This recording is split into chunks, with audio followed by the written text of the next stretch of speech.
Баршаңызға сәлем. Бүгін Рамазан айының 17-ші күні және де мен өзімнің отбасыма осындай бір ерекше торт жасап бергім келді. Бұл тортты айдың формасында жасадым және де барлық керек ингредиенттерді дайындап тортты бастадым. Бұл торт бізде медовик торты, менің отбасым өте қатты жақсы көреді. Ең алдымен мен газға маймен балды ерітіп алдым, сосын сода салып араластырып, қоңыр түске бояп алдым. Сосын бөлек ыдыста жұмыртқа мен қант араластырып, бағанағы суған массамызды салып, ұнды салып, жақсылап қамырды иледім. Дайын болған қамырды мен 7 бөлікке бөлдім және де осыны пергаменттің үстіне жайып шықтым. Бағанағы қағаз форманың үстіне қойып, кесіп, вилкамен тесіп шығамыз.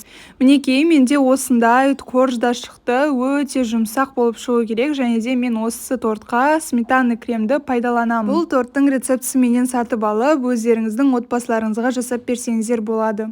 Бұл торт менің жүрегімнен ойып орын алды, себебі сметана крем мен медовый коржидың үйлесімінен де айта алмадым. Сыртын осылай корждың бағанағы қалған бөліктерін блендерден өткізіп сәндедім.